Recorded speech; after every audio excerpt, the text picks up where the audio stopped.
नाटक हा माझ्या जीवनाचा अविभाज्य भाग आहे. मोठमोठ्या कलाकारांनी घडवलेली रंगभूमी आहे. पण तो जो नाट्य अनुभव असतो, ते लाईव्ह एक्सपिरियन्स असतो, तो तुम्ही एकदा तरी घ्यावा अशी माझी इच्छा आहे. जागतिक रंगभूमी दिनाच्या सगळ्यात आधी खूप खूप शुभेच्छा. मी बेसिकली नाटकाची विद्यार्थिनी. मी नाट्यशास्त्रचं ग्रॅज्युएशन करून मुंबईत आले, त्यामुळे नाटक ही माझी पहिली ओढली जाते मी जिकडे रंगभूमी. अनेक वर्ष नाटकात काम केलं. अभिनेत्रीची निर्माती झाले, निर्मिती म्हणून पण खूप काम केलं. तर मला नेहमी असं वाटतं की तो पाया आहे माझा स्वतःचा. तरी मी या क्षेत्राविषयी खूप मोठं नाही म्हणणार, पण नाटक ही एक असा आर्ट फॉर्म आहे आपल्याकडचा जो जिवंत आर्ट फॉर्म आहे आणि जे खूप रेअर आहे, जे खूप कमी भाषांमध्ये, कमी प्रांतीय भाषांमध्ये आपल्याला हा आर्ट फॉर्म बघायला मिळतो की प्रत्यक्ष थिएटरवर, स्टेजवर काहीतरी घडतं, नाट्यमय घडतं आणि त्याचे प्रेक्षक साक्षीदार असतात. आणि मराठी रंगभूमीला एवढी मोठी परंपरा आहे नाटकाची, तर ती आपण प्रेमाने जपली पाहिजे, कारण तिथे काहीतरी नवं घडत असतं. म्हणूनच त्याला प्रयोग असं म्हणतात प्रत्येक गोष्टीला. त्यामुळे तिथे आशेचा किरण मला दिसतो.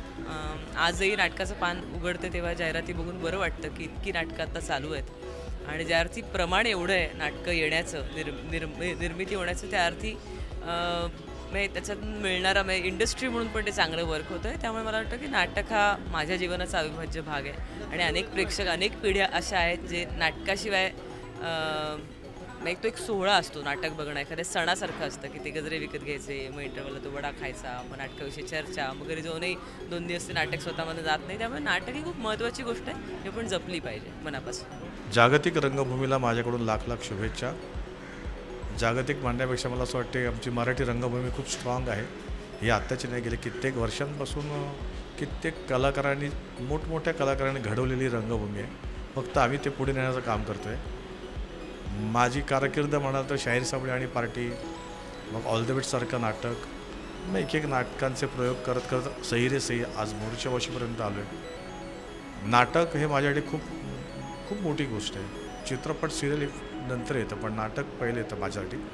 आणि मी नाटकातल्या परफॉर्मन्सला खूप मानतो आणि अर्थात आलेला समोरचा रसिक प्रेक्षक जो ज्या विश्वासाने माझ्या नाटकात येतो, त्या सगळ्यांचं मला कौतुक आहे आणि त्या पद्धतीने मी काम देतो आहे याचं त्यांना कौतुक आहे, म्हणून ती शाबासकी मला प्रत्येक वेळेस मिळत जाते.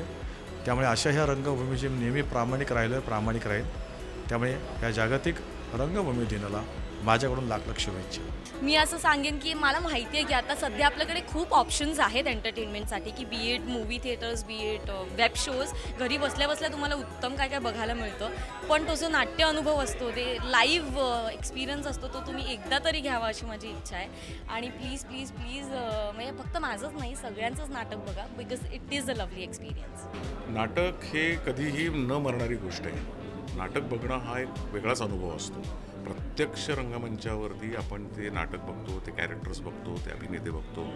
त्याच्यामुळे नाटकाला कधीच मरण नाही. नाटक चालूच राहणार, वर्षानुवर्ष चालू राहणार. आणि जसं कलाकारांना वाटतं ना रंगमंचावर जाऊन, तसं प्रेक्षकांनी वाटतं की नाट्यगृहात जाऊन प्रत्यक्ष तो अनुभव घ्यावा. आणि खूप अवघड गोष्ट असते. 3 तास नटांना असं श्वास रोखून ते काम करत असतात आणि समोर प्रेक्षक बसलेत, एक मनात कुठे ते धाकधूक असते. पण हे फिलिंग फक्त तुम्हाला नाटकातच येऊ शकतं, सिनेमात वगैरे नाही. चुकला तर रिटेक होतात, पुन्हा करता येतं, पण नाटकात ते नाही. एकदा तुम्ही समोर गेलात की संपला, तिथं जिंका नाही तर मारा. शब्दात मांडता येत नाही. मला नेहमी हा प्रश्न विचारला जातो, नाटक, चित्रपट की मालिका, तुम्हाला काय आवडतं? तर मला सगळ्यात जास्त आवडतं ते नाटक. कारण तिथल्या तिथे एकतर तुम्हाला रिॲक्शन कळते, चूक झाली तर सुधारायची संधी पुढच्या प्रयोगात मिळते, पण त्या प्रयोगात तिथे चुकलात की चुकलात. आणि खूप रॉ आणि असं काय म्हणतात, खूप व्हायब्रंट मीडिया आहे हा. खूप एनर्जी, आणि त्यात 2-2.5 तासापुरती ती भूमिका जगणं, किंवा हा फार पुस्तकी शब्द वाटतो, पण ॲक्च्युली त्या 2-2.5 तासात तुम्हाला अख्ख्या भूमिकेचा पास्ट, प्रेझेंट आणि फ्युचरमध्ये याचं काय झालं असेल बाबा याचा विचार तरी करायला लावणं, हे सगळं उभं करायचं असतं. आणि हे फार गमतीशीर आणि चॅलेंजिंग आणि तितकंच त्रासदायक, कधीकधी इमोशनली, फिजिकली दमवणारं. सो ते प्रयोग संपला आणि सॅटिस्फॅक्टरी प्रयोग झाल्यावर जे समाधान घेऊन आपण थिएटरमधनं बाहेर पडतो, ते समाधान मला नाही वाटत सिरियलचं शूट शेवटचा एपिसोड संपल्यावर मला तरी आत्तापर्यंत नाही मिळालेलं, कितीही उत्तम सिरियल झालेली असली तरी. सो मी खूप नाटक हा खूप बेसचा आणि खूप रॉ फॉर्म मानतो परफॉर्मन्सचा. रंगभूमी दिनानिमित्त काही बोलण्या एवढी माझी योग्यता नाही, कारण मी रंगभूमीची अजून तेवढी सेवा केलेली नाही. प्रयत्न नक्की चालू आहेत. रंगभूमी दिनानिमित्त मी प्रेक्षकांना एवढंच सांगेन की याही नाटकात आणि ह्यापुढे जी जी नाटकं मी करीन, तुमच्यासमोर सादर करीन, व्यावसायिक असो, प्रायोगिक असो, गच्चीत केलेली असो, पार्किंगमध्ये केलेली असो, माझ्या घरात आरशासमोर केलेलं असो, ते मी नक्की प्रामाणिकपणे करीन. एवढं मी वचन रंगभूमी दिनाचं निमित्त साधून सर्व प्रेक्षकांना नक्की देऊ इच्छितो. धन्यवाद. माझं या क्षेत्रामध्ये पदार्पण झालं ते नाटकांमुळेच झालं होतं. इनफॅक्ट सगळ्यात आधी मी नृत्यनाटिका केली होती आणि त्यानंतर मग व्यावसायिक रंगभूमीवरती मी बरीच नाटकं केली. त्याच्यानंतर म्हणजे सुरुवातीला दुर्गा झाली गौरी ही नृत्यनाटिका, त्यानंतर मग भ्रमाचा भोपळा, मोरूची मावशी, मी तुझ्या पाठीशी आहे, लंडनची सोन, इंडियात हनीमून, ही बरेच नाटकं झाली. आणि त्यानंतर मग एक 25 वर्षांनी रिसेंटली मी अजून एक नाटक केलं, पियानो फॉर सेल. त्यामुळे रंगभूमीशी मला जोडलं जायला खूप आवडतं आणि पण तसा चान्स फार क्वचित मिळतो, कारण त्याला खूप वेळ द्यावा लागतो. आणि जेव्हा कधी संधी मिळेल तेव्हा मला निश्चित रंगभूमीवर चांगली चांगली नाटकं सादर करायला आवडतील. मी एवढंच सांगेन की नाटक ही आपल्या मराठी माणसाची श्रीमंती आहे आणि आपल्याकडचं साहित्य, आपल्याकडची परंपरा, आपल्याकडचा इतिहास जो आहे नाटकाचा, तो खरंच खूप सोनेरी आहे आणि तो यापुढेही राहावा यासाठी प्रेक्षकांनी प्रेक्षागृहात येऊन नाटक बघणं खरंच खूप गरजेचं आहे. खूप वेगवेगळे विषय येत आहेत आणि नाटक हे सजीव माध्यम आहे आणि त्याची एक मजा वेगळीच असते.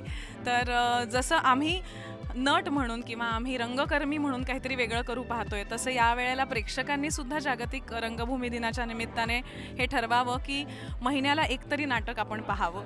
तर हेच आवाहन करीन आणि जागतिक रंगभूमी दिनाच्या तुम्हाला सगळ्यांना खूप खूप शुभेच्छा.